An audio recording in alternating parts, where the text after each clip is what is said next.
Right, let's get started here. So yeah, this is the makeup day for the 10th day of Christmas, which was 10 ships sailing. I decided to have a little fun with that and go with spaceships sailing.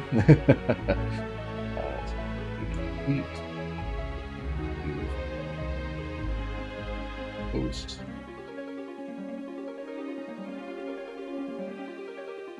Tweet.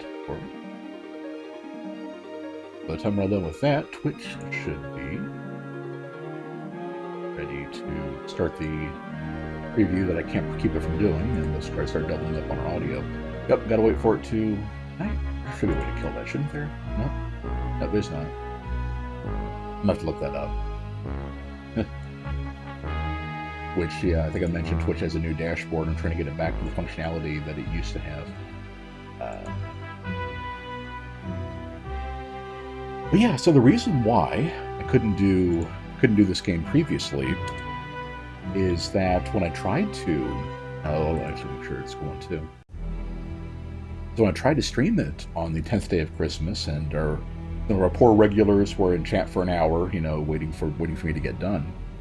The problem was that the audio didn't work on the version I had, and I actually had to go track down my CD and, you know, copy that to the hard drive, create the, you know, backup folder, and copy.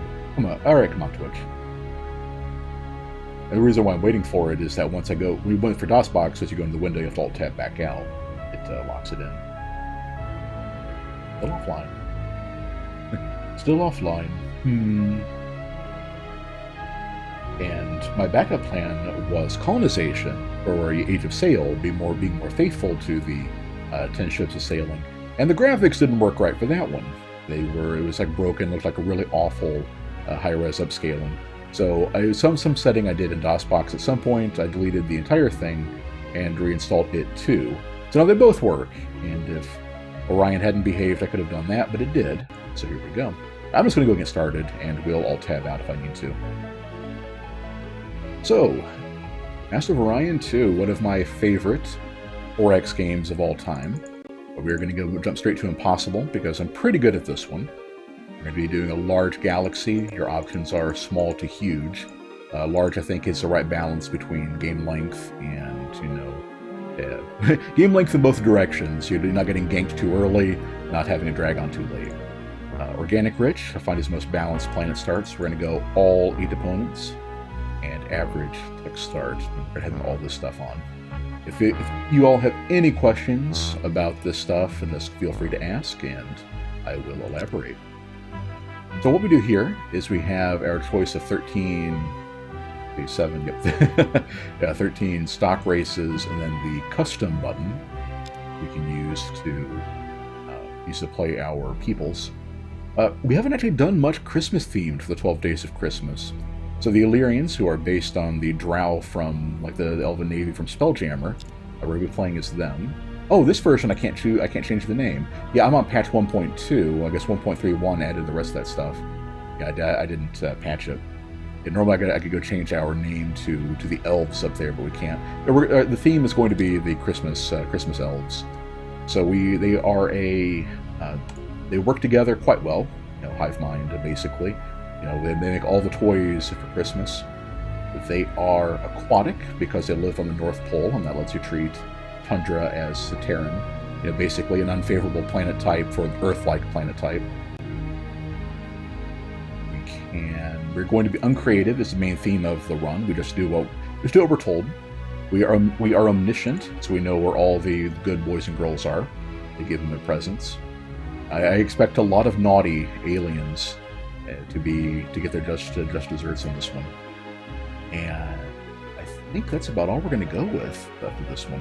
A lot of other little options you can do, and we'll elaborate on this one a bit while I'm waiting to see if Twitch might have just screwed up completely, and I think we're good. Let me make sure we're still going. Looks like we are.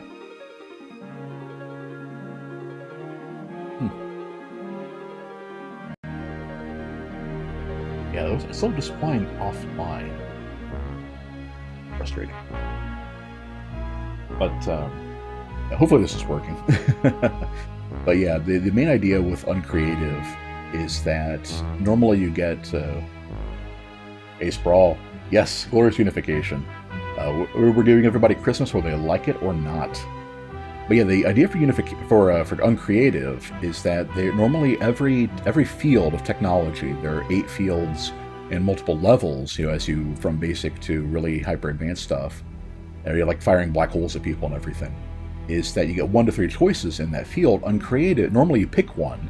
If you're creative, you get all of them. If you're uncreative, you get 1 of them, and the game chooses it for you, is the trade-off. So the idea, if you want to min-max your flaws, like any good RPG player, what you would do is you choose things like, I'm picking Unification, which removes morale techs. As you see here, we're not affected by morale. Yep. Yeah, no matter what pay and benefits you give the Christmas elves, they're just going to tinker away and make the stuff anyway. You can make their lot neither better nor worse. Hey Ben, I'm glad you like it. And likewise, you can do Lithivore, which has your people eat rocks. That removes farming tech from it because they do not require food. And so we're not going to be messing with any of that stuff. We're just going to be going with this. It should be a fair challenge. Unification, frankly, because what it does is gives you half again, basically half again your production and food.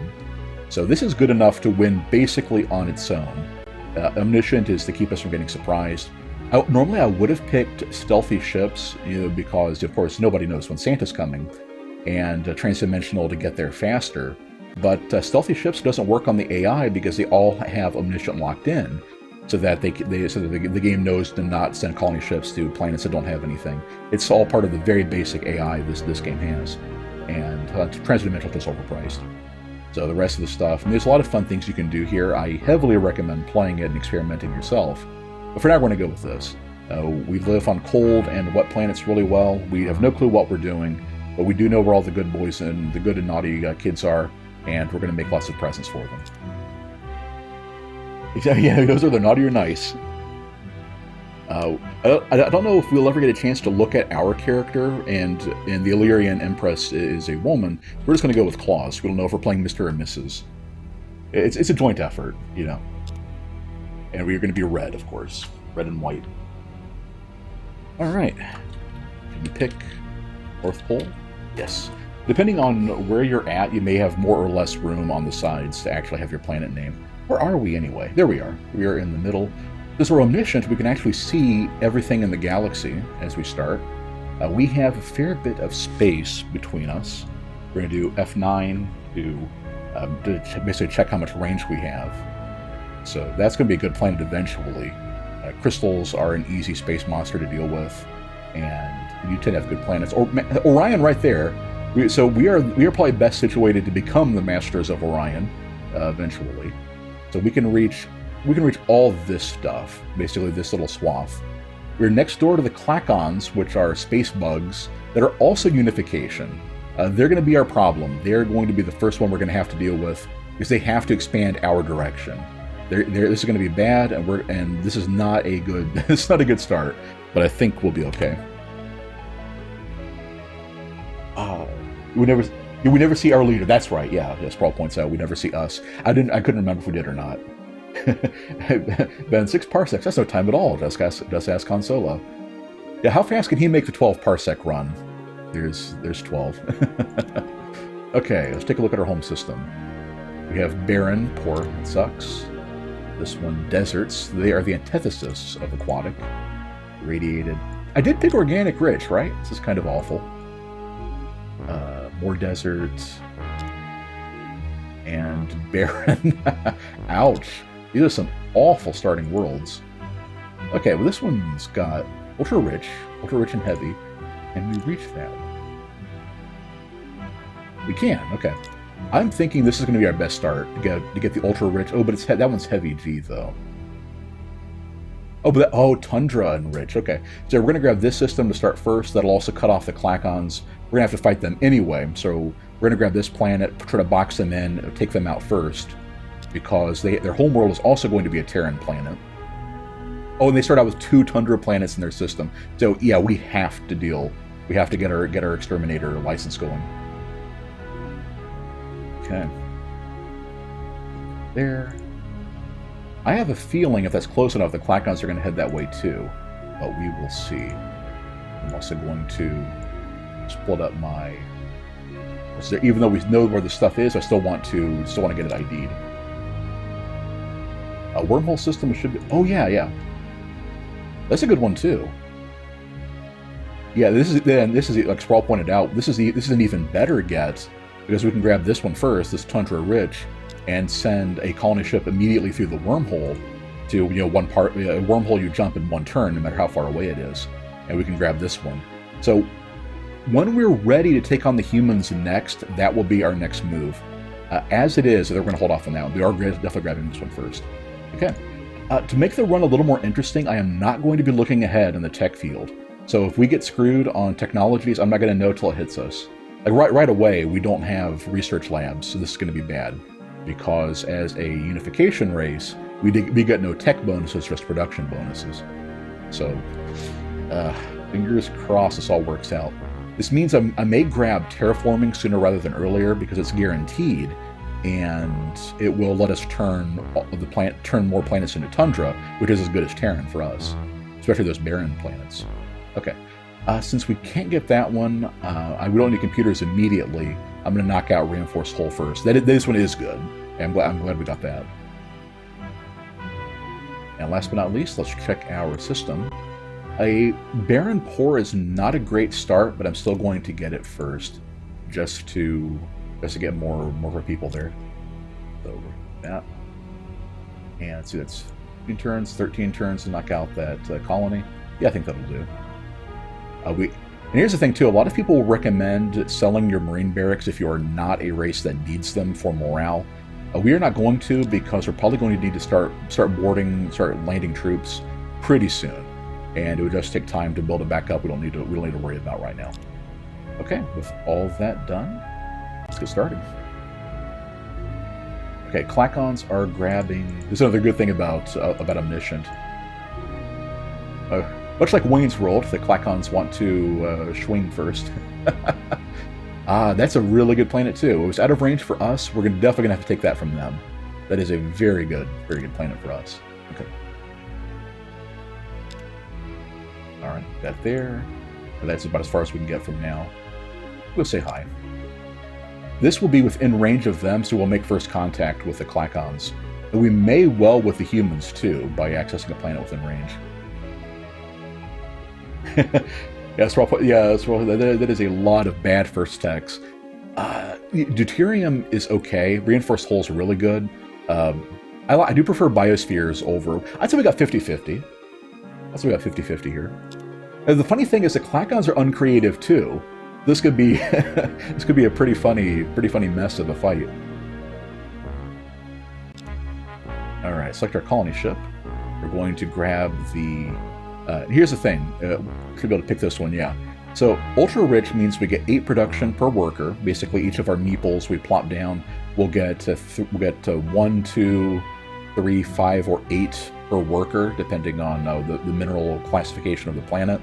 Problem is, we lose half of it because of gravity. That actually makes it 4, whereas this one is 5 with no penalty. We'll do this one first. Then asked, is military conquest the game's only victory condition? You can be elected president. You can be elected galactic leader. And yeah, normally a tundra only has 1 food per farmer. This is farmers, workers, scientists. But since we get to treat tundra as Terran, it means we get 2, and then half again for unification means 3. So we're going to queue up colony base. We're not going to need it just yet.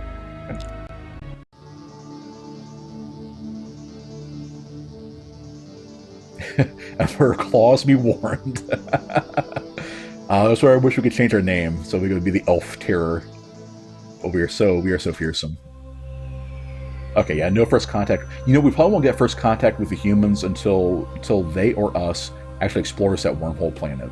I think how that works. Okay. You know what? That means I'm just going to ignore that wormhole because we know what's there, and that'll stave off contact a little bit. Yes, and Terrans are enabled. I enabled everything. All right, let's take a quick look at them. They picked Dauntless and already got it. Oh, but they got that. They got that for free for their artifact planet. That's what that was. There's no way even the AI is going to research their first tech that quickly. Yep. They are ruthless instead of xenophobic. That is rare. Normally, Klakons are xenophobes. Ruthless means they are more aggressive. Industrial is typical for Klakons. That means they build up. They focus on production, building up there. So they're going to be coming for us anyway. So we just need to be ready for it. Jodans, hey, we're on 1.2. I forgot to update the patch. I installed this today to play it, and I forgot to patch it. But yes, you are exactly right. And 1.31 added a lot of quality of life features, like renaming your race and stuff like that. Also being able to refit ships off of one of your previous established designs instead of having to go back to the drawing board every time. Yeah, 1.2. I didn't mean to. I figured it would have taken time to. Yeah, awesome username too, right?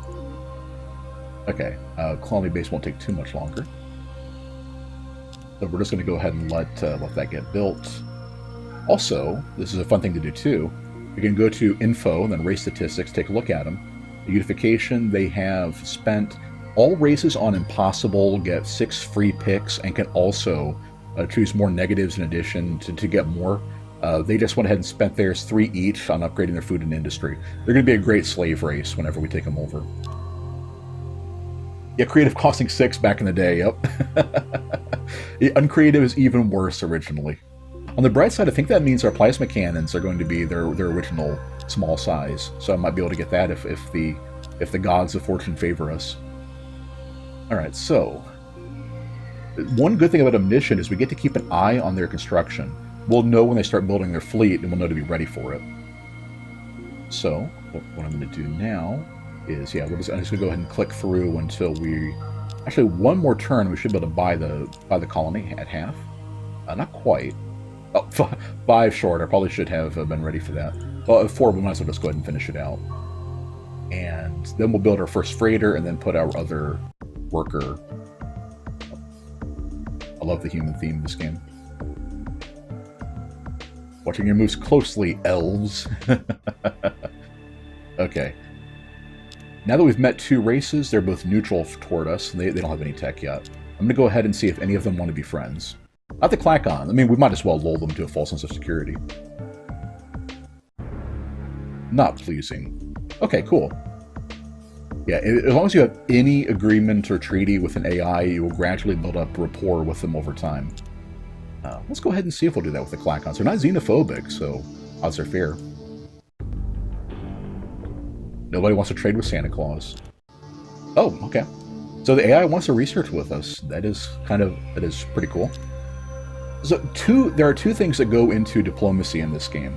The main one is you're basically your actual. I'll explain this one real quick too for anybody new to this game. Is the meter over here? You know, hatred all the way up to harmony, and that's the most obvious one. But the main one, what determines what they do with that information, is they will check your. They will check your fleet, which we're all going to be about the same now. Well, the Darloks built their first ship already. It's all going to be about the same at this point. They're going to see how strong your fleet is compared to how much space you have, and then decide whether or not to attack you. So once we get established with our initial colonies, and probably around turn 40, we're going to need to start getting a defensive fleet. Okay. North Pole Prime. Alright, we're going to get started on a... let's go and get started on the barracks so we can go ahead and crank out transports with both planets on our home system. That's just an organization thing. And let's go ahead and get our freighter fleet. Now you notice how we're producing a lot of pollution here? You probably want to take workers off that you don't need. See, we're only losing 1 turn thanks to the pollution factor there. So now we can start research. Darloks are my favorite race. Yeah, they're so bad to play as, but yeah, whenever this message pops up, that means the AI is removing a demerit that you may have against them, like breaking a treaty or something. This is just saying, hey, you know, you're cool, and you get to live for now. Getting 2 research treaties is going to help speed up our research quite a bit, too. We don't have any leaders yet. Full Prime and Starvation. Yeah, as soon as we get our freighter built, we'll be able to send our surplus food to colonies that don't have any. You can never starve down below 1 in this game, unlike some other ones. So it's safe to... There we go. So it's, yeah, safe to just not worry about it. Okay, so we're going to get a colony ship. If I was the actual Illyrians that had mind control, I would build a cruiser immediately and go mind control their homeworld with a missile fleet. But we don't, and missiles are cheesy anyway. So I think for now I'm just going to set them to a colony ship, just to be stockpiling production, and we can switch if we need to. The game never explains it. You have to assume they're making some kind of nanomachines so they can swap over at will to anything else. What we're also going to do is, oh yeah, actually I almost forgot. Actually we don't have a morale penalty. So what I'm actually going to do is we're going to set this one to be our housing, basically our apartment complex colony, and without any bonuses going into it. Yeah, it's going to be kind of unfortunate. Let's go ahead and move them over. Yeah, we'd lose. Okay, I think that'll be the best way to balance that out. It is safe to let your people starve. Yeah. You think I'm exaggerating? Okay, now that our people are being fed, we're going from 33 to 83 people per turn. And I think what I'm going to do to help even more is, let's see if moving an extra person only pump them to 96. Like, we're not going to waste our time with that. We'll just let them build housing. And hope, fingers crossed so hard, we get automated factories in our next tier. Yeah, we can counter starvation with housing. Yep. Yeah, who cares if we don't have food? We've got the most amazing apartment complexes and duplexes here. Okay, 22%. One trick you can do is that once you get to, basically, once you have surplus research, how the game works is that you have the RP requirement here. Once your research points have exceeded the number required, everything surplus goes into, basically goes up to that result again. So you may have remembered that one took 80 points when we started. When we get to negative 80, or I guess 80 over, that's 100% chance of success. So everything up, every point up until then is a percentage, accordingly. So in the early game, if you don't mind doing a little extra micromanagement, just move your researchers over when you're done. In this case, we're going to coast on our research treaty to get us the rest of the way. See? Poor man's Lithivore. There we go. Yeah, if you couldn't tell already, they were based on the drow. The bikini armor over jumpsuits is, fingers crossed. Oh! Well, defenses are still good. That means if the Klakons attack first, then we'll have defenses for them. That being said, I think what we're going to do is grab... Our planets aren't in risk of filling up right now. I think we're going to grab Fusion Rifle and see what we get for the next tier on physics. If we get Battle Scanner, we're going to do laser ships, and I'll explain when we get there what we want to do with what my game plan is there. If we don't, when we get Tachyon or the Tachyon Communications, then I'm going to go with amassing a bunch of little ships and try to win that way. If we get the scanner, we're kind of screwed. All right, so we're going to move them back over to research and get housing 83. Get that. And we'll just do that. As soon as we get our second person, we're going to ship them over there and get started on the next colony base. Also, if we're at 3 surplus food. Oh, right, because Ocean counts as Gaia, our farmers are really productive there. Yeah, so we actually need the third elf on food. What is Sakura up to? They got a destroyer already. If we had gotten fighter bays, well, no, that's not fighter bays. This is navigator. I just don't think he's worth it. But yeah, that is our first leader. Leaders. They got a destroyer too. Okay, so they're ramping up already. So I'm going to probably have to start getting a destroyer as well. We'll see what this opens up, and I will move accordingly. AI will almost never attack you before about turn 40 or so. Interesting. This is a really interesting leader to get. Assassin will just randomly kill enemy agents, And that's pretty great if you're at war with somebody. And spy, basically, I'll go ahead and take him. Let's see what they have to say. Oh. I'm going to feel bad, you know, bombing your people into oblivion and taking them over. Let's see. It doesn't matter where we assign him, so we're going to put him on our secondary colony. But yeah, for the race tab here, you might have seen that earlier, we have spies and we have defensive agents. Spies are the ones that try to steal stuff. You see the 3% instead of 0. So he's going to, as he gets more experience, will help even more. We're eventually going to want to put spies on enemies that are vulnerable to spying and start stealing their tech to help plug the gaps in our research. Okay. AI loves to have transport ships on standby. This is one of the weird quirks of this game. Alright. So yeah, we're just going to do one more turn, let that build. Okay, that was quick. Okay, we did get communications. When I saw Tachyon, I thought it was the end of a scanner, but we did get communications. What this one does is we get more command points for the bases we have.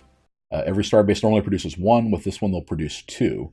And with unification, it won't take too long to build them once we get our population up. So this means we're going to have a little bit more room for our fleet, and that means we can probably mass more ships. That also encourages us to get bigger ships too. So what I'm going to do is start building my first cruiser instead and use that to kind of intimidate them. I love the shipbuilding minigame. And well, we're just going to have it at this point. Oh, let me first do a little bit of. We can get deuterium fuel. Actually, no. We're just going to rely on deuterium fuel cells. So I'm not even going to worry about checking to see if we need extended fuel tanks or not. Okay. Unfortunately, we won't get any good armor techs for a while, so I'm going to grab reinforced hull, and we're not going to need computers for this one. This is going to be a missile ship. Best bang for your buck is racks of 2. We're going to go with 5. It's a little more cost efficient. We'll have probably smaller things to draw fire. So, drop 2. And yeah, we'll get one stack of 2. Okay. All of their ships are named after swords or some named after weapons for some reason. Let's go ahead and do our theme on Christmas movies. I think that'll be fun. So, let's see. The last one I saw was actually reading on the WrestleCrap thing. We're going to go with Babes in Toyland. Yeah, feel free to nominate your favorite Christmas movies. Yes, Paul recommends racks of 2 MIRV missiles. You fire everything on turn 1 and run. We're not going to be doing that. That is how you win if you just want to win. Okay. We now have 4 food. Because we have our second person there. You see how the freighters went up now that out of our 5 freighters, now that we have a person farming.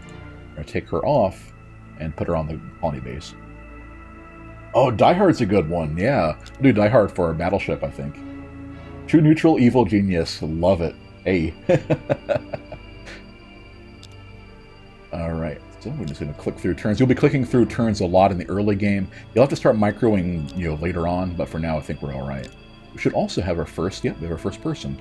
You get a bonus to housing for having only one populace at your base. We're going to put them in our homeworld. And that's basically what you do with these housing pod colonies. And the problem is, without a facility to give us more production, we're stuck at kind of a low amount. Let's see, colony base is still growing. Actually, you know what? It'd be better to another freighter, and then as soon as the freighter is built, send one over to Matar, get that colony base done. Because this is going to be our primary shipyard because it's mineral rich. Our workers are just better there than they are in our homeworld. We are the Christmas Elves. We are Unification, Aquatic, so we can live on Tundra worlds, Uncreative, and Omniscient. Oh, wait a minute, I just realized that. So here's a good example of impossible in action. Look at the list of stuff the Sakra took. They took Uncreative as well, and Repulsive. They could buy up Tolerant, which means they have no pollution, and have maximum number of people per planet. Tolerant plus Subterranean is the combo It lets you get tons of people on a world, and they have it. So the Sakura are going to be our runaway aliens if nobody can check them. Man, I'm glad I checked that. Sakura are going to be a problem. Yeah, I'm not going too hardcore. All right, so let's go and send them to car. Yep. So it takes 5 freighters to move 1 person, otherwise it's 1-to-1. 1 freighter per 1 unit of food. Yeah, possible AI cheats like crazy, yeah.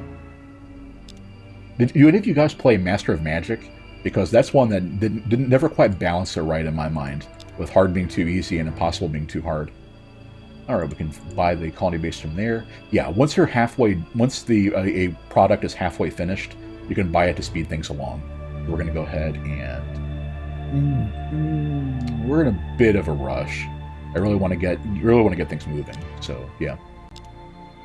The main thing is that your primary source of income in the early game is, I think I'm going to grab that one third after our arid planet, because we can farm on the arid planet.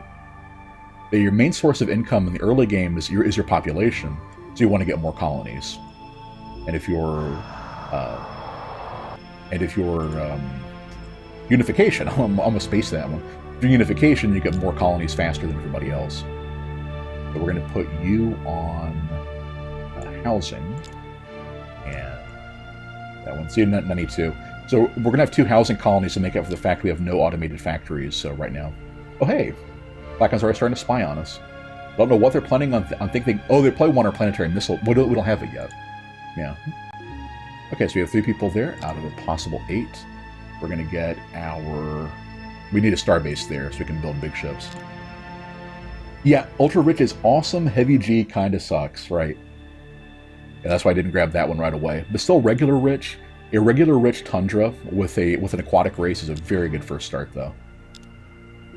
All right, so Tachyon is coming along nicely. Let's go ahead and pull 1 person off to start our Toyland. And that one... Well, pretty lucky with the research. Yes, all luck events, tactical, and Terrans are all on. Planet gravity is about 90% based on... Yes, exactly. Shodan mentioned that the mineral abundance and size determines the gravity. Yeah, basically, the better the world is, the higher the chance it's going to be heavy G'd and balance it out. Good. Glad we got this one. This will make our missiles a lot better. But 900 points is a bit expensive. We're going to hold off on that. And we're going to grab biospheres next. It's cheap. It'll let us get more people. All right, humans, what do you want? Awesome. I hate being such a warmonger because it is the Christmas spirit and everybody likes us. But the Klakons are going to eventually declare war on us. They're ruthless, so they have to expand our direction. We just have to get them first. It's about our only viable option. Yeah, who would turn off tactical? Right. There was a guy I saw on YouTube that actually did, and I was kind of blown away when I first... Yeah, the Sakura are their first or their third world. Oh, the Trilarians are in this game too. They only have 1 so far. Poor guys. Alright, so let's go ahead and check here. We've still got this on our housing colonies.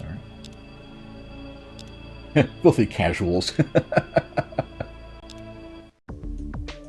Alright.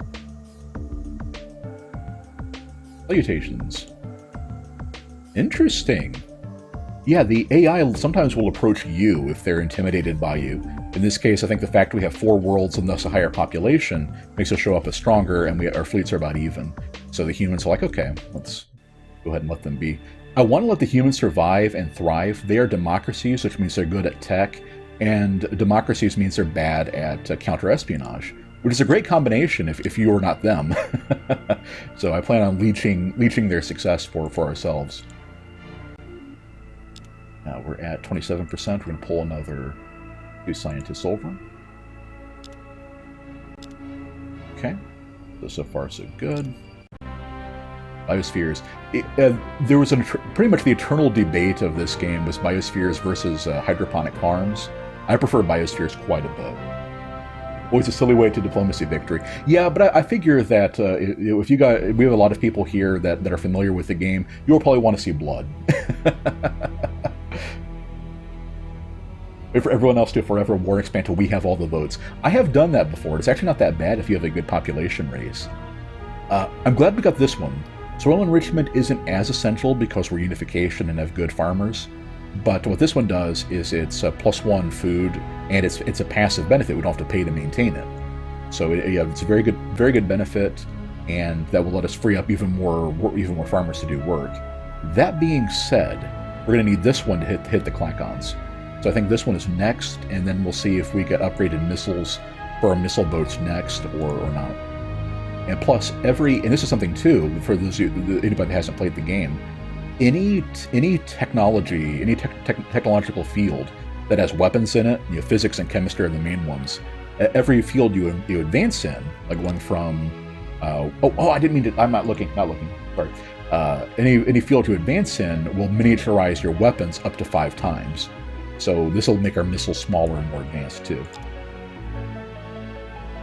You can do that, yes. Paul mentioned vote ourselves emperor, then refuse the result. If you refuse to accept it, so everybody will declare war on us. You can do that. If you want to, if you insist on having a final war, you can absolutely do that. Going back to research, the starbase, keeping an eye on them. Okay. Oh, wait a minute. Who's orange? Oh, that's the Bolrathi. Okay. Interesting, and looks like the Alkari are gonna have a lot of room to themselves. On the flip side, they're gonna have to deal with the Sakra first, probably. So rip Alkari. All right. And as a rule of thumb, pretty much every 5 turns, I will check my housing pods and see how they're coming along. So we're going to move from there. Yeah, we really want that starbase. Yeah, worth it. The 2 research treaties are doing great. I was not expecting to have this much of a research edge. It is rather silly. All right. Let's see. And that one's still good. Still good. Now that we're halfway done, we can rush production on our cruiser. And again, if we were telepathic and I could just fly to their homeworld and take them over, I would do this now and start rushing, but we're not. So. Oh, they're about ready to expand, aren't they? Yeah, I might go ahead and switch back to a colony ship after all, and maybe grab something away from them that they wouldn't be contesting. Like that one. Yeah, let's go and do that. I don't know. Chat, should we focus on going after the Klakons or play this peacefully a little bit longer? Because I'm kind of torn. Because right now they aren't a huge threat, but they will be. So I think I will finish the cruiser first. It will set us back a little bit in absolute terms, but having capital ships is a good deterrent for them.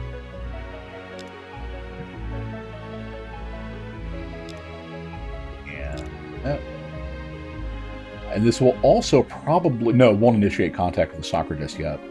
Actually, this works out pretty nicely because the AI doesn't go after space monsters very early, and they obviously won't be able to take Orion until the turn 200s. So we've got a little bit of a buffer on the Sakra. What are they up to? Interesting. Okay.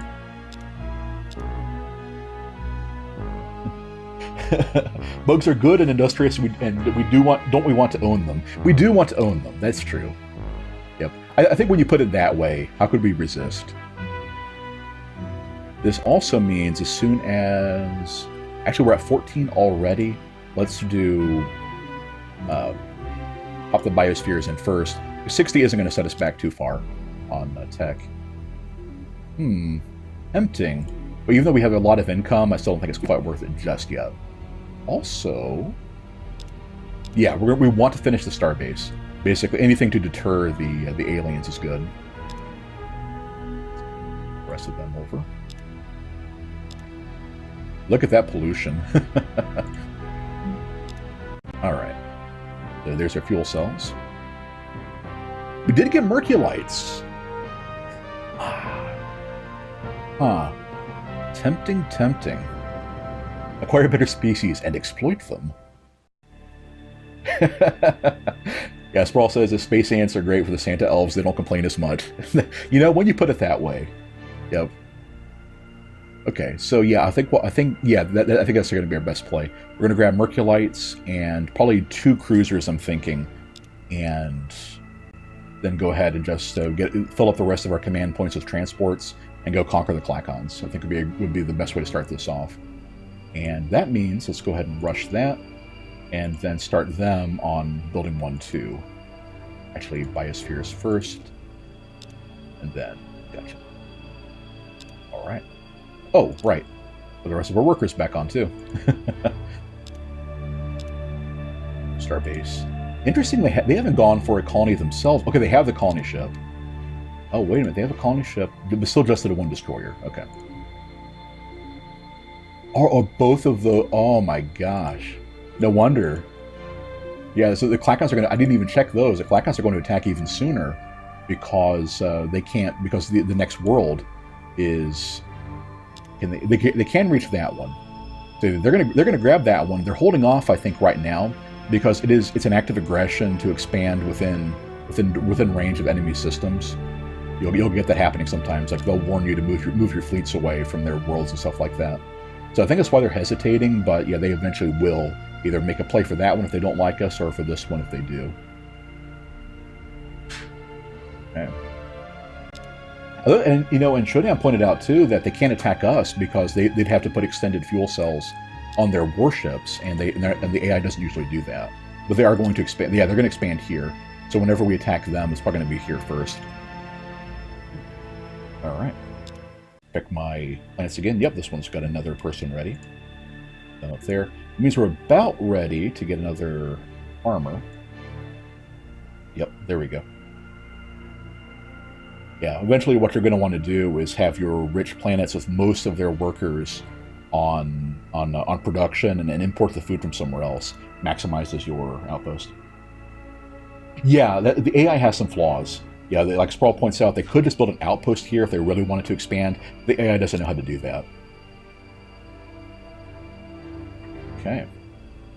So yeah, they finished their biospheres. They are all in on production. We're going to go ahead and grab another Toyland, and eventually we're going to refit those with Merculites when we get that. Either that or a Merv nukes. Sprawl loves the nukes. So still good there. Still good there. Yeah, they are heading for... No, they're not. Okay. What happened to their colony ship? Did they scrap it? Oh no, they sent it there to grab another colony without building a colony base. Interesting. That's a bit wasteful, but I guess they... yeah, now I feel even worse about going after the Klakons because they did that not to aggress on us, but, it's not going to help them.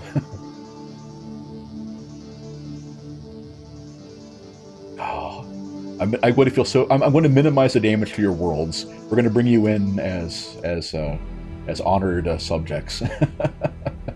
You'll be the first to join Santa's legions, I think. Okay, that one still good. Still good. Yeah, biospheres gives you 2 extra population, so we're getting a very nice homeworld coming along here. All right, this is up first. Let's see what you can do. Like for example, this is going to be refit pretty well already because the missiles are miniaturized. It'll be even more so later. So what I'm actually going to do is switch them to this, a much more expensive ship, and switch back later. Because because your production is fungible, this is a joke that I was planning on saving for when I LP it. But yeah, production in this game is never destroyed. It's like energy, it'll remain after you finish a project. So that's why we can do that. They can't attack us across the brown dwarfs. Not.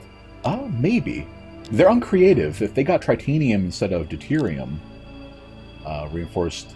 They don't have either one yet. They're behind us on chemistry. Yeah, if they do grab deuterium, they can go across because we can reach them. They can reach us. Oh, it's true. Is it? It's only 6 to Carcosa, and colony ships have built-in extended fuel tanks, so yeah, they could reach there. Do I want to wait on the Merculites without having any capital ships? I don't think they're going to attack us with destroyers. They're not going to. The humans can't reach us. Okay, yeah, I think it's safe to wait until we get our next tech increase. Okay. Check again. Aha, another person. That's almost enough people to... Yeah, I think I'm going to go ahead and start building up this colony now. So I'm going to house it up until we get one more person, 3 out of 4, and then go ahead and start building it up. Ditto for the arid one. Probably start on a colony base when we're ready for it too. Yeah, they can. They just haven't. Yeah. Ooh. Oh, on Altair, their homeworld. Wow. Yeah, AI is so lucky. The Sakura are up to 5 already. They found a Gaia. Well, it's poor, but yeah. Abundant. Yep, none of those were splinter colonies or anything, as far as I can tell. They're just expanding really quickly. Yeah, Sakura are going to be a problem in this one. Okay. What I think I'm going to do is I'll use my surplus production from this to build transports as soon as we get done with our ship, and then probably start moving in pretty promptly through the Klakons. We can check they only have the 1 starbase, and starbase is there. This rich and heavy, so we'll probably grab this one first, especially if they don't have a... The AI knows what government types it has, and the ones with the democracies, and to a lesser extent unification, tend to not. Okay. And that... and we spare that we can, yeah. They tend to not build marine barracks so they don't need to. That makes them pretty easy to conquer. Okay, we're at 1. I just saw a new ship pop up. And now they're going to expand, I'm pretty sure, because they just got a colony ship there. So, am I welcome to this party? Yeah, you're welcome. This is my brother. Yep. Yes, I am the little brother Ben, and unfortunately I was detained for a little bit. But I figured that Wayne probably had it fairly well in control, and the way the Sakura are going, I'm suddenly not so sure. They just dropped another colony ship on there. That's pretty rare. The AI does do colony bases. They just tend to not. But yeah, I guess they don't want to expand there. That's kind of weird. It makes it easier for us. So grab one more turn. Okay. Like Shodan said, everything in the game is a hidden, if a player, minus 50% luck factor. Move about half of our scientists over. Okay. All right. Getting warmer. Time for some space exploring. I hate waiting on this one. We could have had 2 colony ships by now, but yeah, we were really just getting ready to go after them. Oh, interesting. We do have to deal with pollution, so I'm actually going to go ahead and take her. Let's pop her on. Oops, I meant to click leaders there. Let's see. Well, you've only got 2 systems, so... Yeah. I'm thinking this one is... Here's how... The formulas for pollution is kind of complicated. In short, the smaller the planet, the more of a problem pollution has, because it has less of a pollution tolerance. So we're actually going to move her here, because it's a richer planet, and we're going to move him back. Do it there. I do love how it takes time to transit to a new place, but apparently the Spymaster just teleports back. Right. Grimcon, hey, who is who? What's going on here? Okay. Well, this is Wayne. I mean, this is Ben. That is Wayne. Yeah, we are. I'm basing our race off the Christmas elves. We are good at making stuff. We live in the North Pole. We have no clue what we're doing, but we're just making toys, and we know where all the naughty and nice children are. The Sakura are very naughty. There are also a lot of chimneys over there. There we go. So yeah, and this one for modifications, those are based on, with the exception of emissions guidance, that's a separate tech. But the rest of those are a miniaturization thing. Yeah, the Sakura are going to be a problem, and we got more missiles. We're going to hold off on that one. So we got no pollution tech. That's wonderful. I guess let's get missile bases next to fend off a potential counterattack. See if we can work our way up to robo miners and see if we get our. Because it'll be great if we get no passive buildings this entire time. I think once I get my war fleet going, let's also take a quick. Okay, every time before you're ready to attack, report on your enemies. Okay, we can tell they still have titanium. They do not have they have not gone through chemistry yet, so we don't know if they're going to have a titanium armor and be a problem later. We know they've gone for beams. They're stuck with beams. Both of their decks were those. They are not going to be a threat to us in ground combat as much. So I think we're actually doing pretty good here. They also did not get missile bases. We can check colony and realize they have no defense. So this is actually looking pretty good for our chances here. Nice. So the Sakura took Tolerant because impossible. Yeah. Subterranean is an extra 2 people per size of the planet. Tiny through huge. And Tolerant means you can fill all the way up to the max because you don't have to worry about livable area. So yeah, Sakura have let's check their home world. I bet they're gonna have 28 on that one. If they have a huge planet, it'll be 35. Holy cow! It is nuts. Yeah. Okay. Anyway, let's go ahead and sign the Toyland. Yep. See how we even more space and missiles are even smaller. That's right. Sprawl says you just need to build a Death Star, problem solved. Whereupon Brimcon responds, Doom, this isn't Star Wars. Yep, it's Doom Stars. And Shodan is correct. The legally distinct Doomstar, no relation at all. Yeah, you can totally get a giant space station the size of a moon that can fire planet-destroying lasers. Totally not a Death Star. But it doesn't, it doesn't bring death, it brings doom, so it's okay. Let's see, how much would it cost to switch to a battleship?